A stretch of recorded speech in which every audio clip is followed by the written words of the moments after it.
সারাদিনে এত কাজের প্রেশার, না ভিডিও এডিট করতে পারছি না পোস্ট করতে পারছি। তো বৃহস্পতিবার দিনকে ভিডিও করেছিলাম, ভেবেছিলাম যে পোস্ট করব, কিন্তু সেই পোস্ট করতে করতে রোববার হয়ে গেল। তো যাই হোক, প্রত্যেক দিনের সকালের মতো আমি গাছে জল দিয়ে বিছানা ঠিছানা গুছিয়ে পুজো দিয়ে রান্না করে বেরিয়ে গেছিলাম কোর্টের উদ্দেশ্যে। তো বৃহস্পতিবার আমি গেছিলাম বারাসাত কোর্টে, আর সেখান থেকে বাপের বাড়িতে গিয়ে চেম্বার করে এসে রেডি হয়ে মেট্রো করে আমি আর ছেলে গেছিলাম ধর্মতলা সিলেদার্সে।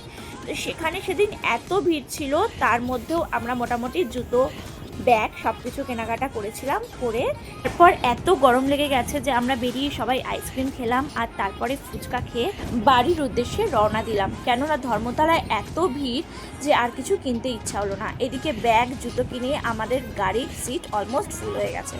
তো যাই হোক, এরপরে ডিনারটা একটা কোথাও করতেই হবে, না তো বাড়িতে গিয়ে আবার রান্না করতে হবে। তো আজকে আমরা গেছিলাম আগরপাড়া রিজেন্টে। এখানকার অ্যাম্বিয়েন্সটা এতটাই সুন্দর যে কি বলবো। যাই হোক, এখানে আগে আমাদের প্রায় আসা হতো, কিন্তু আর এখন আর আসাই হয় না।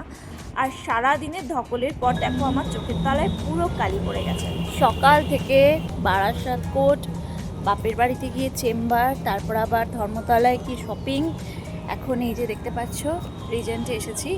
মানে দেখো চোখের তলায় পুরো কালি পড়ে গেছে, ভাল লাগছে না, বাড়িতে গিয়ে ঘুমিয়ে পড়বো। প্রায় রাত্রি এখন 10:30 বেজে গেছে। তো চলো টাটা, আবার চলে আসবো আরেকটা ভিডিও নিয়ে।